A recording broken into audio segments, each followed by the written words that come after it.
एक छोटे से गांव रामपुर में गंगू नाम का गरीब लड़का अपनी बीमार बूढ़ी दादी के साथ रहा करता था।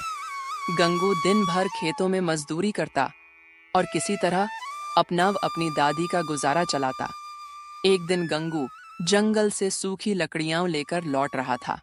घर पहुंचा तो देखा कि दादी आंगन में चूल्हे पर मोटी मोटी रोटियां सेंक रही थीं। दादी, अब जंगल में लकड़ियां भी कम होती जा रही हैं। सोचता हूँ आने वाले दिनों में आग कैसे जलाऊंगा। बेटा, चिंता मत कर। भगवान मेहनती का साथ जरूर देता है। कोई ना कोई रास्ता जरूर निकलेगा। गंगू ने खाना खाकर अगले दिन फिर मजदूरी करने की सोची। रास्ते में उसकी मुलाकात गांव के लालची व्यापारी लाला झंकार सिंह से हुई। अरे गंगू, कहाँ जा रहा है? लाला जी, लकड़ी काटने, घर में चूल्हा जलाना है। गंगू की हालत देखकर झंकार सिंह हंस पड़ा। अरे अगर पैसे चाहिए तो ले ले, लेकिन ब्याज सहित लौटाने होंगे। गंगू ने मजबूरी में कुछ पैसे ले लिए।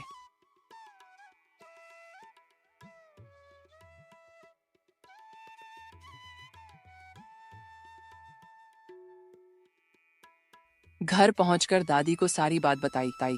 दादी ने आह भरते हुए कहा, बेटा, तेरे पिता अगर जिंदा होते तो हमें ये दिन न देखना पड़ता। वे इस गांव में आलू की कचौड़ियाँ बनाया करते थे। पूरे इलाके में उनके जैसी कचौड़ी कोई नहीं बनाता था। लोग उंगलियां चाटते रह जाते। गंगू की आंखों में चमक आ गई।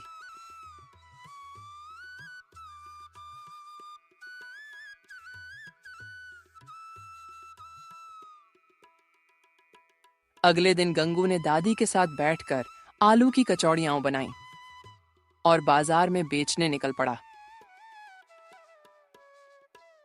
लेकिन जैसे ही वह ठेला लगाकर आवाज लगाने लगा, सामने वाले ठेले से रघु हलवाई चिल्लाने लगा, अरे भाइयों, ये गंगू भी आया मेरे सामने अपनी बेस्वाद कचौड़ियां बेचने।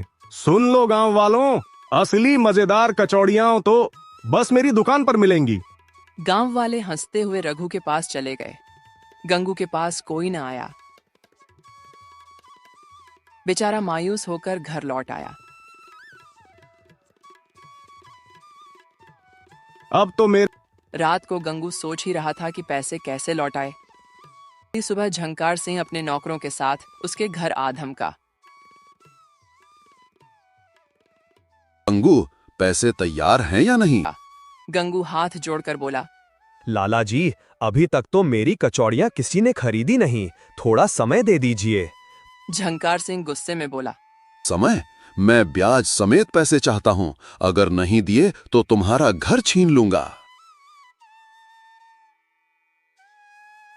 दोपहर को गंगू उदास मन से फिर बाजार में कचौड़ी बेचने गया। तभी एक बूढ़ा साधु उसके पास आया। बेटा, मैं बहुत भूखा हूं। पैसे तो नहीं है, कुछ खाने को मिल जाए तो आशीर्वाद दूंगा। गंगू ने तुरंत प्लेट में कचौड़ियां रखकर साधु को दे दी। बाबा, पैसे की चिंता मत कीजिए, बस आप पेट भर लीजिए।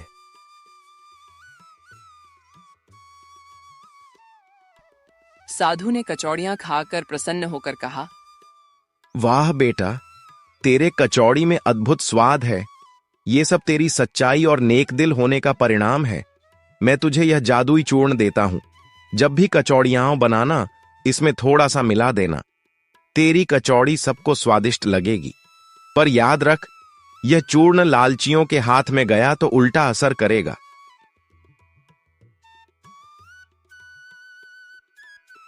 गंगू ने दादी को पूरी बात बताई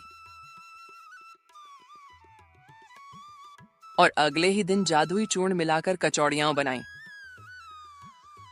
जैसे ही बाजार में बेचने गया, खुशबू इतनी फैल गई कि लोग दौड़ते चले आए।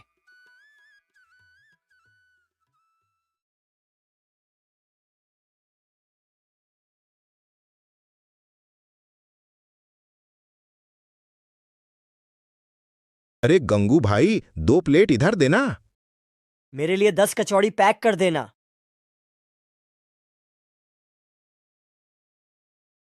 देखते ही देखते गंगू की सारी कचौड़ियां बिक गईं।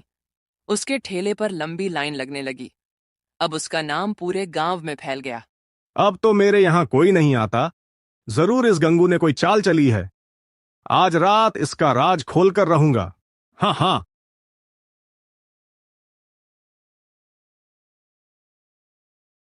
रात में रघु चुपके से गंगू की दुकान में घुसा और जादुई चूर्ण चुरा ले गया। अब यह चूर्ण मैं अपनी कचौड़ियों में मिलाऊंगा। कल सब मेरे ही ठेले पर आएंगे। अगली सुबह रघु ने चूर्ण मिलाकर कचौड़ियां बनाई।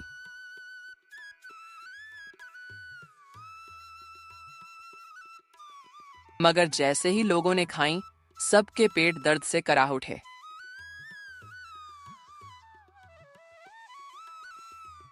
मगर जैसे ही लोगों ने खाई, सबके पेट दर्द से कराह उठे।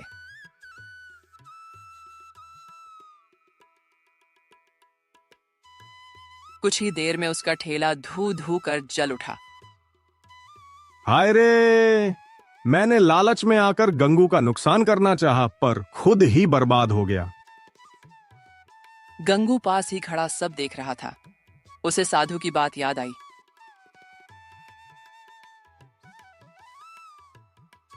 उस दिन के बाद गंगू की ईमानदारी और मेहनत ने उसे गांव का सबसे बड़ा कचौड़ी वाला बना दिया।